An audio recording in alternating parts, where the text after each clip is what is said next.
So this is a story about Florida.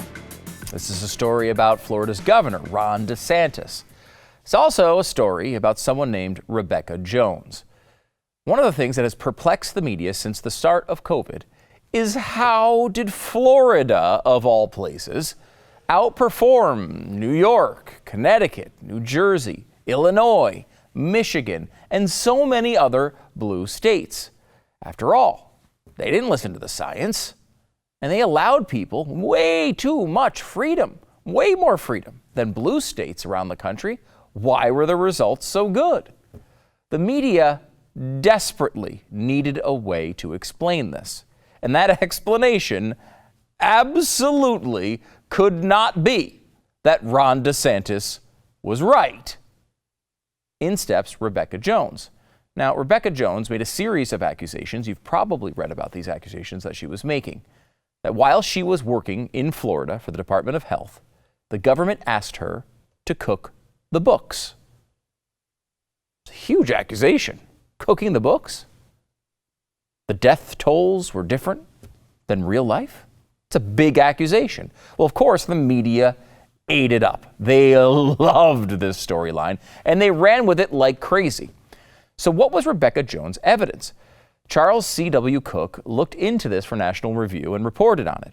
And one of his main points was all of this, all of these accusations repeated so often by the media, they're all sourced back to this one person, Rebekah Jones. Quote, "When I write single-handedly, I mean it.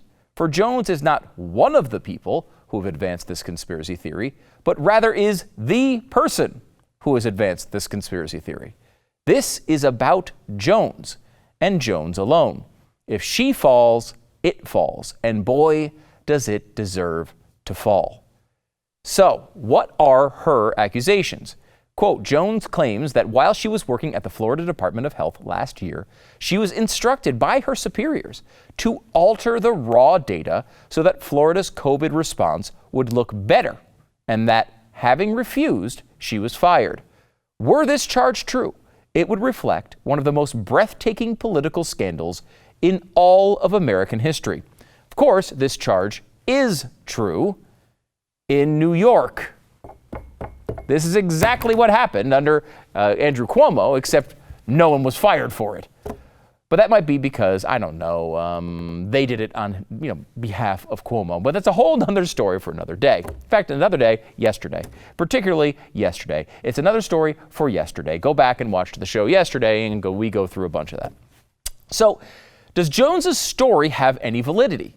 Does she have the qualifications and evidence to prove that this scandal is true? Cook writes, "There's simply no story here. By all accounts, Rebekah Jones is a talented developer of GIS dashboards. But that's all she is. She's not a data scientist. She's not an epidemiologist. She's not a doctor. She didn't build the data system, as she now claims, nor is she a data manager. Her role at the Florida Department of Health was to serve as one of the people who export other people's work from sets which she had no control, and to present it nicely on the state's dashboard." Now, that's not a role that is unimportant. These states churn out data all the time, and being able to visualize it and understand it is important. Making data look pretty is like one of the central functions of this stupid show, actually. And we do it with you guys all the time.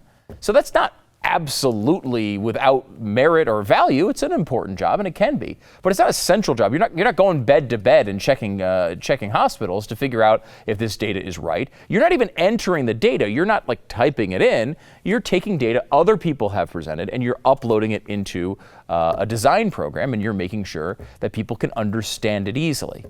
Cook also goes through Jones' twists and turns, as she's repeatedly had brushes with the law and blow-ups with previous employers, and that goes maybe to credibility a little bit. There's some pretty interesting stuff in there. But he also detailed how Jones departed and what she says about her departure. What really happened when she was fired. Seems like what she's saying and what really happened were completely different. She claims she was fired for refusing to fudge the numbers. That's the phrase you hear a lot. She wasn't. She was fired for insubordination, as her personnel file, which is public, makes clear. She claims that as revenge for telling the truth, Governor Ron DeSantis sent his Gestapo after her. That's her word. But that's untrue. Her house was searched because records from Comcast, the cable provider, showed that a computer that used her IPv6 address had hacked into the state systems and downloaded private personnel information from 19,000 state employees. Then she alleged all sorts of misbehavior from the Florida Department of Law Enforcement, which body camera footage shows wasn't true. Oh, uh-oh. A lot of problems there. Now, it's not just Cook or people on the right who are saying all these things. Jay O'Brien is a local Florida reporter with CBS. He notes, the thing about the Rebekah Jones saga, there's no evidence to support what she has claimed. Simply none. And we've all looked. But that won't stop people on Twitter from taking her at her word. So this will never truly be over until people just stop paying attention. One thing I will say about Rebekah Jones, she has been very good at getting attention. This was embraced by everyone in the media, this story from Rebekah Jones. This was the hot thing to talk about if you were on MSNBC. It's almost like seemed to be a legal requirement to have to talk about this story on MSNBC. And of course, this isn't about Rebekah Jones. It's not about data. It's certainly not about COVID. There was a goal here.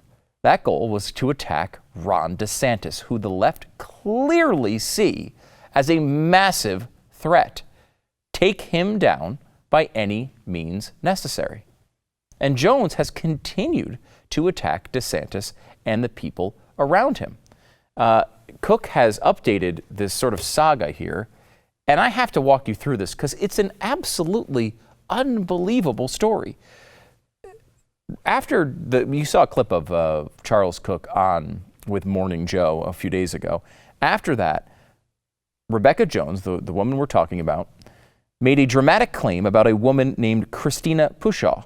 Now, she used to write for Human Events. She now works in Governor DeSantis' office. She apparently posted some tweets and made these tweets about the press secretary for DeSantis, claiming that she was facing criminal charges for having violated a restraining order that Jones, the Florida woman, had taken out against her. So our data wizard here has taken out a restraining order against someone in the DeSantis administration. So let me walk you through exactly how this happened. And it's fantastic because it really explains how all of this stuff goes down. So first, Rebekah Jones claims that she was being harassed by this woman in the DeSantis administration. Then the way her county has these things work is a little bit different than it might work in your county. Basically what happens is when someone says, I'm being harassed and I have a restraining order, in this county, they say, okay, we're going to just temporarily grant it. Okay. And you can kind of understand why you'd want to do something like this. Instead of having a judge look at it and see if there's any merit to it, we're going to temporarily grant it in case there's something really going on. We're going to say yes is our first response, and then we'll look at it and see if it's okay. So they temporarily approve it basically until they can look into it.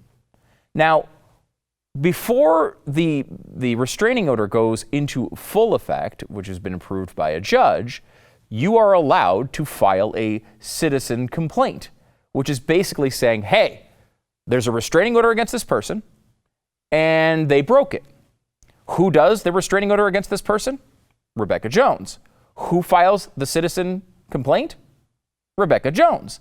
Now, at this point, the person in the DeSantis administration doesn't even know they have a restraining order against she doesn't even know she has it against her to stay away from Rebekah Jones. And she doesn't violate, at least there's no evidence that she's violated it in any way. She doesn't even know it exists. So then, both of these documents, the initial restraining order and the complaint, are posted up on the website for everyone to see. Well, eventually, the judge gets a chance to look at it. And I want to give you this. This was April 30th. A district court, Maryland, in Montgomery County, denied Jones's petition to extend the interim peace order or restraining order on the grounds that the, quote, petitioner could not meet the required burden of proof. Specifically, the judge explained to Jones that journalism is not harassment. I mean, it can be sometimes, it can at least feel that way, but we do have a First Amendment. Americans are free to examine the falsifiable claims of public figures, and that there was no evidence of harassment or any likelihood of future harassment or of any item that would be the basis of relief. On the District Court of Maryland's website, the case is now listed as closed, with the result, this order is denied because there is no statutory basis for relief. Okay, so she kind of put together a fakey restraining order, and it was denied. What's the big deal? Well, the problem is that secondary citizen complaint that she filed is still there. It has not gone through the process and been rejected. Okay, so the initial restraining order, that's gone. But the secondary complaint, which is based on a restraining order that's already been thrown out of court, is still on the website. What does Rebekah Jones do? She tweets the still active secondary complaint that will definitely be thrown out because it's based on a restraining order that doesn't exist. She tweets that out and insinuates that the person in the DeSantis administration is facing criminal charges. Of course, what happens? Every blue check mark on the left, tweet, tweet, tweet, tweet, tweet, retweet, retweet, retweet, and this is now fact in way too many people's minds. It's incredible what is going on here in this situation, and you can read all about this with Charles Cook's reporting at National Review. People believe this stuff because they want to believe it. They want an open and shut story of conservative evil to peddle to their audience. They thought they had that with Trump, but they can't find it in DeSantis or Noem or so many others. There was this sort of thing that everyone on the right talked about, this Trump derangement syndrome.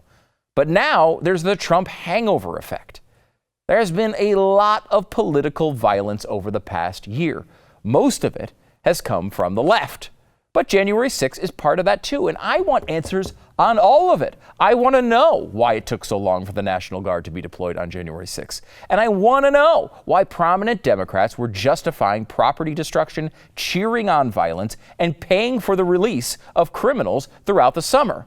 I'm absolutely fine with a commission to look into all of that.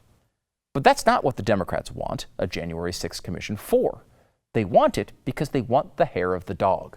They don't have Trump in their lives anymore to deliver hate clicks and retweets. And so they are left with a pounding headache the morning after. They'll do anything to create another boogeyman that will just make that hangover go away, including believing random people with ridiculous claims. They're all looking for their next Michael Avenatti. And we saw how well that turned out for them. But when you're an alcoholic and you're hungover, you don't make good decisions. You just do anything you can to down that next drink. And the media is getting drunk on DeSantis all over again.